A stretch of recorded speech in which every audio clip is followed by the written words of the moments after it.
그 신 선생님은 이제 감옥에서 이 서예 글씨 배우실 때 이 묵죽이라든지 난 뭐 이런 것들도 잘 하셔요. 잘 하시지만 작품으로 남기신 건 없어요. 이게 이제 글씨나 뭐 이런 이 사군자 이런 부분들은 다들 이제 양반들의 그 여기 뭐 이런 걸로 좀 치부되니까 선생님은 할 줄은 아셨지만 그거를 내보이거나 작품으로 남기신 것은 없죠. 제가 알기로는 그 신영복 선생님 그 할아버지 분이 훈장님이셔가지고 그 어렸을 때부터 이제 서예를 배우셨다고 하셨잖아요. 사랑방에서. 감옥에 오셔서 이제 또 여러분의 선생님 스승분한테 배우셨는데 어떤 스승분이 계셨어요? 감옥에서는 이제 글씨 선생님은 만당 성죽표 선생님이 계셨고 정양 조병호 선생님이 계셨고 그래서 감옥에서 호가 이제 소당이라고 이열소자에 집당자를 이제 했는데 이것을 만당 선생님이 지어주셨다고 추사 완당 그 다음에 자기 만당 이거를 이어라는 의미에서 소당이라고 이제 지어주셨다고 제가 이제 들었고 그래서 감옥에서는 소당이라는 호를 쓰셨고 만당 성주표 선생님한테서는 주로 해서에 관한 저거를 공부를 좀 배우셨고 정양 선생님한테는 이제 오체를 이제 배우셨다고 들었습니다. 그러니까 세계 선생님이 이제 성주표 선생이나 정양 선생님한테 배우고 사실 그 전에는 이구영 선생님도 글씨가 굉장히 좋으시거든요. 맞다. 이구영 선생님한테 한학을 배운 거고 정신을 배운 걸 텐데 결국은 근데 자기만의 서체를 만들 수 있었던 거는 모친의 이제 서감문이잖아요. 그래서 한글 서예를 하시고 우리 서예 역사에서 최초로 안으로 휘지 않고 밖으로 휘는 휙을 만들었다라는 게 가장 획기적이다라는 얘기를 하는 분들도 있었어요. 그렇죠.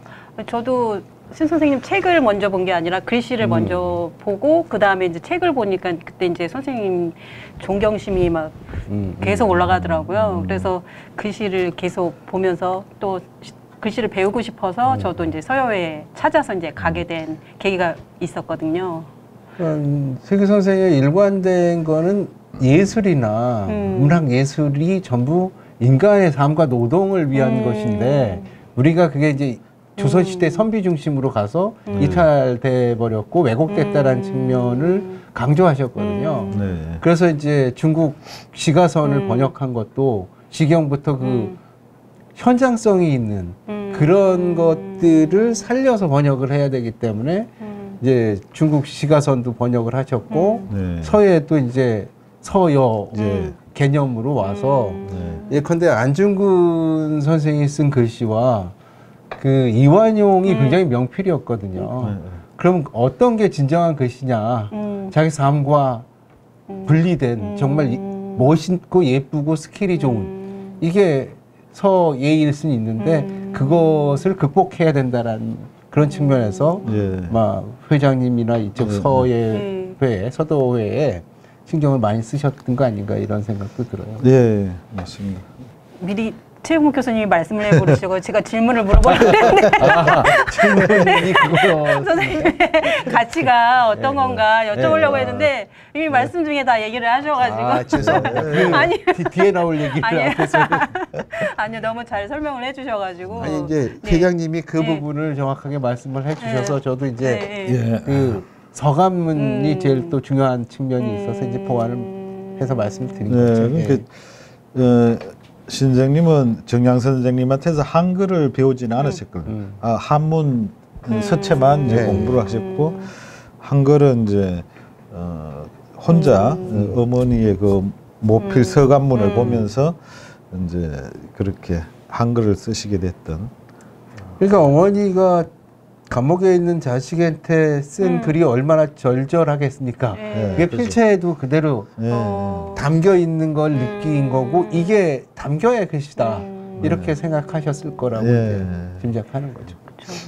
서예에서는 한글 민체라고 하잖아요. 그 서민이 쓰는 글씨 그게 저는 더 매력이 있더라고요. 민체, 예. 어깨동무체, 뭐 예. 연대체 예. 이게 이제 예. 아까 회장님이 예. 말씀하신 모든 측면 각각의 측면을 얘기해 주는 거죠. 민중적인 정서 그리고 이제 그 자체가 상형적으로 하나의 그 작품이어야 되는 것 그리고 사람과 그 정신이 담겨야 되는 것 이런 것. 근데 글씨를 보면은 참 마음이 따뜻해져 와요. 그 선생님 글씨 보면 저는 좀 마음이 따뜻해져 온다는 그거를 항상 느끼거든요. 감옥에서 쓰신 거는 굉장히 그 맞아요. 기운이 달라요. 회장님 쓰신 적 있죠. 네. 그 대전교도소 이런 네. 데에서 쓴 것들 보면 네. 완전히 나중 글씨랑 다르더라고요. 이 글씨 선생님 작품 중에 이제 백년강이라는 네. 그 작품이 있는데 감옥에서 이제 쓰신 거죠. 쓰시고 나오셔서도 그 쓰셨는데 제가 이제 그때 선생님한테 이 글씨를 어떻게 쓰게 되셨습니까? 했을 때 그 옆에 이제 방세도 그 홍로에서 100번 단련돼야 좋은 새가 되고 뭐 이런 이제 방서가 달려 있는데 선생님께서는 이제 이 감옥을 이제 홍로라고 자신을 단련하는 홍로라고 생각해서 좀 오기로 쓰셨다는 말씀을 제가 그 글씨는 굉장히 힘이 있으면서도 네. 굉장히 거칠고 저항적인 느낌이 들어요. 어쩔 때는 이게 선생님 쓰신 거 맞나? 맞나? 그렇게 들죠. 이런 네. 게 있어요. 본인의 이쪽에. 변화가 네. 글씨에도 담겨 있다는 네, 맞습니다. 그렇죠. 감옥 시기 네. 또 네. 출소하고 출소 나서 직후 또 직후하고 또 이렇게 이후. 말년의 시기의 글씨들은 많은 좀 차이들이 보이겠죠. 그런 것 같습니다. 그 따뜻한 건 말년으로 갈수록 말년 네. 말년 글씨를 제가 봤군요. 아니, 그것도 있었어요. 그 서울자 네. 써주신 거. 서울이라는 서울이요? 예, 예. 서울 조순 시장님 방에. 이 시장님 방에 걸어준 그 서울자 보고 참 저는 깜짝 놀랐거든요. 울자를 쓰실 때 그 한강의 흐름 줄기를 따라서 쓰셨고. 네. 그 북한산하고 예, 서자가 한강을 이제 산이고. 연결했죠 상형으로. 예. 그것도 굉장히 아이디어도 좋고. 어떻게 그런 아이디어를 내시는지 정말 깜짝 놀랐어요. 그게 정도 600주년 그때 네. 맞춰서 야. 쓰신 거죠? 예, 맞습니다. 그래서 전 뭐 선생님 작품 중에 그게 선생님의 이 독창성, 네. 뭐 그다음에 시대 정신, 뭐 이런 것들도 다 담겨 있는 그 두 맞습니다. 글자에 이런 거 담겨 있는 선생님의 최고의 작품이 아닌가 저 개인적으로는. 네, 그럴 수 있을 것 같습니다. 예. 그런 생각. 그럼 회장님도 혹시 제일 좋아하시는 작품 네. 있으세요? 하나 예. 얻으시고 얘기 다 하려고 한다면 뭘 지금 신 선생님이 계신데 예. 하나 이거 써주세요 하면 어떤 걸? 처음처럼은 있으시더라고요. 아, 저희 처음처럼이 아까 뭐 짠이 처음처럼 저희 워낙 전시할 때 대중적이니까. 이렇게 하나 보여주셨거든요. 예. 예. 아까 전에 얘기했던 이제 백년강의 작품을 지금 살아계신다면 다시 한번 다시 한번 그 변화를 예, 변화했을 그래서 때. 백년강이란 작품을 다시 한번 받고 싶은 이런 마음이 드네요. 저는 제가 이제 미디어를 전공하니까 옛날에 하나 써달라고 하면 뭘 할까 했는데 그건 통이었어요. 통. 한문 통. 소통할 때 네. 통이거든요. 그리고 이제 궁죽통 그 네. 얘기가 네. 있으니까. 근데 그걸 어느 날 말씀 안 했는데 예. 주셨어요. 그래서 통하는구나. 이런 생각을 한 적이 있었어요. 근데 제 방에 있는 거 하도 달래는 사람이 많아서 줘버렸습니다. 그 신영목 선생님 글씨 중에 그 처음처럼 이후의 통이 제일 가격이 높은 거 아닌가요? 모르겠어요. 그게 네. 그때 문재인 대통령님 네. 때 예. 그 중국에 선물도 네. 하고 뭐 이래서 네, 네. 널리 알려졌죠. 네, 그렇죠. 그러셨구나. 그게 약간 밥숟가락 같기도 하고 네. 그 통의 글씨도 굉장히 변화무쌍해요. 어느 상황에서 쓰셨냐에 따라서 완전히 달라지는 네, 맞습니다. 대표적인 글씨. 네. 아니 그러니까 통자가 여러 버전이 있으신데 네. 똑같은 게 한 개도 없으시더라고요. 네. 그 상형적으로 다 달리 어떤 때는 밥숟가락처럼 진짜 쓰시더라고요. 밥숟가락에 뭐가 올려가 네. 있는 것처럼. 아, 예. 아니 저도 그 영상 보고 이렇게 따라서 한번 해보려고 하는데 아유 그거 안 되더라고요. 네. 신영복 선생님. 최우 예. 형님은 뭘 예. 하나 받고 싶으셔 그러면? 아니 저는 작품 한 개도 없어요 사실은. 아, 그래요? 못 받았어요. 선생님 살아계실 때 못 빼서 아니, 멀리서만 빼고 아. 직접 선생님한테 받은 글씨가 그럼 탐나는 없어서. 거. 아유, 많아요? 전 많죠. 아니 저는 제일 좋아하는 문구가 네. 꽃이 되어 바람이 되어. 아, 꽃이 되어 바람이 되어가 끝까지 이제. 네, 네. 글씨를 제일 좋아하거든요. 그래서 꽃이 되어 이 땅을 지키고. 네, 네. 맞나요? 갑자기 여쭤보시니까 생각이 안 나는데, 네. 예, 바람이 되어 새로운 세상을 연다 이런 내용이잖아요. 예, 그 문구 꽃이 되어 바람이 되어 그거를 받고 싶. 그것도 예. 많이 쓰셨죠. 그렇죠. 예. 신영국 선생님 서예를 계속 이제 말씀했는데 이제는 저희 여산 회장님이 서예에서 서예뿐만 아니라 정각도 잘하시고 그 신영국 선생님 글씨에 보시면 그 정각에 이제 글씨 정각을 찍으신 게 있으신데 회장님이 해주신 게 많으세요.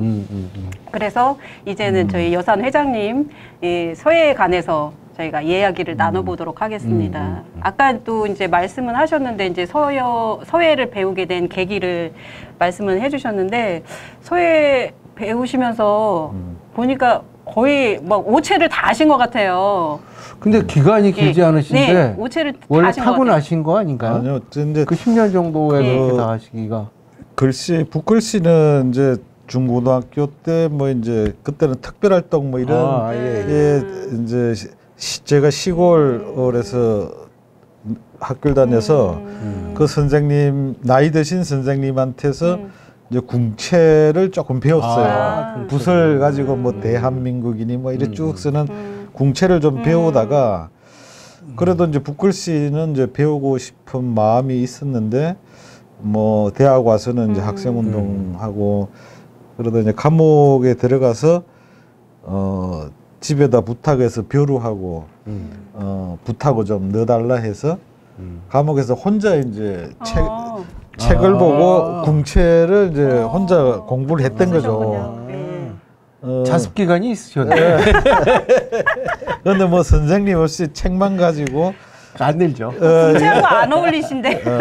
아니 그때는 아는 게 궁체밖에 없었어요. 예. 뭐 한문서체 이런 건 전혀 생각을 못했고 그래서 한 1년 가까이 이제 혼자 써봤던 감옥에서 있다가 또 뭐 사회 나오니까 바쁘고 뭐 이러다가 이제 있다가 늘 마음속에 시간이 되면 배워야지 이런 마음이 있었던 거죠. 그래서 우연하게 이제 2006년도에 서예를 알게 돼가지고 이제 와서 그때는 뭐 이제 붙잡는 법도 제대로 안 돼 있어가지고 그것부터 가르치시죠. 선배들한테 이제 혼나기도 하고 막 이러면서 이제 거의 뭐 여기 서예에 와서 지금 한 10한 5, 6년 됐는데 요 사이에 이제 제가 다 배우고 뭐 했던 거죠. 정각도 그렇고 뭐 다. 아니 정각은 어떻게 시작하게 되셨어요? 정각도 이제 소화 작품에 꼭 이런 낙관을 찍잖아요. 그런데 이거를 이제 남한테 뭐 계속 의뢰해서 하자니 뭐 돈도 들고 그다음에 마음에도 잘 내 마음에도 안 들고 이래서 이거 뭐 배워서 해야 되겠다. 그래서 처음에는 좀 유명한 선생들을 좀 찾아다녀 봤죠. 배워보려고. 아, 많지는 않은데. 많지는 않은데 인사동에 이제 또 조금 다녀보고 혼자 그러면서 이제 혼자 이제 하게 됐는데 중요한 계기는 어느 날 선생님이 집으로 한번 오라고 연락을 하셔가지고 무슨 일일까 해가지고 집에 이제 퇴근하고 이제 집에 가시더니 이제 돌하고 낙관색이는 돌하고 칼하고 이거를 내놓으시면서 이거 하나 새겨 달라고 이렇게 이제 정각을 내가 좀 배운다는 얘기를 들으셨고 나서 이제 저한테 그 집으로 불러서 이제 이거를 새겨 달라고 했는데 조그마한 인고도 이제 만들어주고 요렇게 새겨 달라고 했는데 그 글자 인정을 받으셨네. 그게 이제 저 조카였던 것 같아요. 이제 곧 성인이 되는 선물로 주고 싶은데 그 낙관인을 도장이죠. 그 성인이 되는 선물로 주고 싶었는데 강리 씨는 아니고 이종은 이었어요. 그래 이름은 이종원, 또 다른 도장 하나는 자유. 요거를 이제 직접 디자인을 요래 하셔가지고 이거 뭐 모르는 사람이 새겨주는 것보다는 그래도 아는 사람이 좀 서툴더라도 아는 사람이 새겨주는 것이 좋다. 이래서 나한테 이제 부탁을 한다고 선생님이 그 자리에서 그랬던 말씀이 당신이 원래 남한테 부탁 잘 안 하는데 그렇죠. 잘 안 하시죠. 이 부탁을 하게 됐다면서 이제 글씨도 한 점 주시고 그거 처음처럼 그때 받으십니다. 그래 이제 그걸 받아서 이제 왔죠. 그러니까 주문 생산을 처음 하신 거고. 근데 회장님이 지금 서예나 정각이 생업하고 관계가 없잖아요. 그런 거 하시면서 어떻게 뭘 하고 사세요? 어떻게 먹고 사세요? 다 직장 생활했고 직장을 하시면서 직장 생활하면서 여유 시간에만 그냥 하시는 거잖아요. 네, 그렇죠. 근데 붓글씨나 정각이 다 상당한 경지에 이르신 걸로 알려져 있는데 여가 시간을 상당히 투자하시는 건가요? 뭐 나름대로 이제 열심히 했죠. 뭐 쉬는 시간 퇴근하고 나면 또 남는 시간 이럴 때 이제 하면서 오늘까지 이르렀는데 그래서 하여튼 정각도 선생님이 그렇게 한번 부족하지만 선생님의 그 요청을 제가 따라서 새겨서 드리고 나서부터 자신감이 더 생기고 뭐 이러면서 이제 갖다 드렸더니 반응은 어떠셨어요? 물론 뭐 말로는 잘 하셨다 할 텐데 실제로 표정이 그때 이제 다른 사람하고 같이 있을 때 내가 전해드려서 선생님이 이제 저거는 못 하셨고 선생님도 시간이 되셨으면 정각을 했을 텐데 자기는 시간이 안 돼서 배울 적이 안 됐다고 하시면서 이제 중국의 그 오창석이라는 유명한 정각가가 있어요. 글씨하고 그 오창석 선생의 인고집이죠. 낙관을 다 모아놓은 그 인고집을 저한테 이제 또 선물로 지금도 갖고 계시겠네요. 인고집 오창석의 인고집을 이제 소장하고 계시다가 이제 선생님 살아계실 때 그걸 저를 이제 거의 완전 큰 선물이죠. 네, 그렇죠. 선생님이 스스로 그 정각으로 가셨으니까 또 성경지명도 있으신 것 같아요. 그냥 미리 보시고 재능을 그리고 작품에도 찍어 주셨다는 게 인정하셨다는 거 아니에요? 그래서 이제 선생님 이 작품에 나중에 이제 선생님이 서예에 오면은 부채 이런 딱 이 단오 무렵에는 부채를 많이 써주셨어요. 오시면은. 근데 이 낙관이 작은 게 없더라고. 선생님 그래서 늘 이제 이렇게 그리셨어요. 빨간 찍지 물감. 않고 그리셨다고? 그때는 처음에는 그리셨어요. 나중에는 찍은 적이 있는데. 그래서 제가 이제 아주 작은 낙관인을 이제 새겨서 드렸죠. 구간 찍고 이럴 거. 아주 작은 거. 선생님 작품 중에 숲이라고 하는 작은 거 하고 이제 이 신영복 썸 그다음에 색이 요 작은 그게 3푼짜리인데 0.9 0.9 작네요. 요걸 이제 새겨드려서 선생님이 그걸 가지고 좀 많이 쓰셨죠. 작은 작품들에. 그 전각에 관해서는 신영복 선생님을 이제 가르칠 수 있는. 지금 저희 보면은 이게 뭐 제가 만질 수는 없지만 이게 손이 완전 이렇게 되게 두툼하시고 하는데 그 속에서 이 정각이 일반인은 모르시지만 그 사방 0.9mm, 0.9mm고 좀 그 부채에 찍는 거는 그거보다 더 작잖아요. 0.5mm, 0.9가 제일 작고. 그래요? 0.9mm에다가 그거 글자를 새기는 거예요. 보통은 뭐 섬세한 작업이에요. 완전 섬세한 작업이죠. 보통은 이제 뭐 한 가로 세로 2cm 이런 데다 맞추러 찍는데 부채용은 이제 부채가 작으니까 제일 작은 그런. 그러니까 대단하신 것 같아. 여기 보이지도 않는 거를 하시는 게 우리 교수